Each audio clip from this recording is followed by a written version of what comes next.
बहुत समय पहले की बात है। पहाड़ों के नीचे बसा एक छोटा सा प्यारा सा गांव था। आनंदपुर। इस गांव में कच्चे घर थे। सुबह मुर्गे की बांग से दिन निकलता और शाम को चूल्हों से उठता धुएं का सुकून पूरे गांव को अपना बना लेता था। गांव के चारों ओर हरे भरे खेत थे। गेहूं, सरसों और ढेर सारी सब्जियों के खेत। लेकिन कुछ सालों से गांव की जमीन रूठ गई थी। बारिश कम होती, फसल सूख जाती और किसानों की आंखों में चिंता बस गई थी। एक दिन गांव की सीमा पर एक साधारण सा किसान आया। सिर पर पगड़ी, कंधे पर फावड़ा और चेहरे पर मासूम मुस्कान। कोई नहीं जानता था कि वो स्वयं भगवान गणेश हैं। उन्होंने गांव के बुजुर्ग से कहा, बाबा, अगर आज्ञा हो तो मैं यहीं रहकर खेतों में काम करना चाहता हूं। बुजुर्ग मुस्कुरा दिए। बेटा, यहां मेहनत के सिवा कुछ नहीं, गणेश जी बोले। मुझे वहीं चाहिए।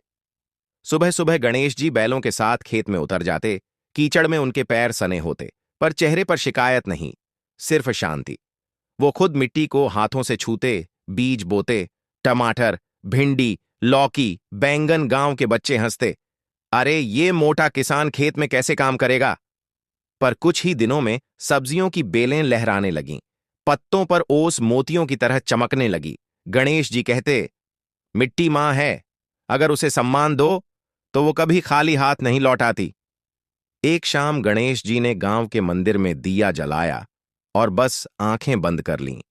उस रात बादल गरजे और महीनों बाद गांव पर जोरदार बारिश हुई। खेतों ने हरियाली ओढ़ ली, कुएं भर गए और किसानों के चेहरों पर फिर से उम्मीद लौट आई।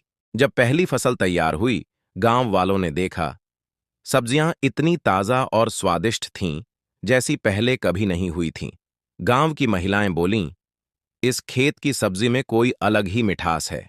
गणेश जी मुस्कुराकर बोले, ये मिठास मेहनत और प्रेम की है।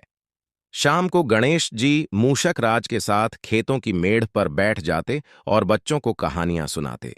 बच्चे पूछते, काका, आप इतने अच्छे कैसे हो।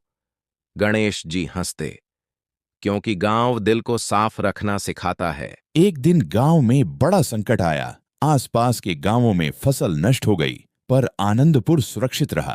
तभी गांव के मंदिर में गणेश जी ने अपना दिव्य रूप दिखाया। सभी गांव वाले रो पड़े, प्रभु, आप स्वयं हमारे साथ खेतों में काम करते रहे। गणेश जी बोले, जो पसीने की कद्र करता है, मैं वहीं वास करता हूँ। सीख, मेहनत में ईश्वर बसते हैं। गांव की मिट्टी में सच्ची शक्ति है। प्रकृति का सम्मान ही सच्ची भक्ति है।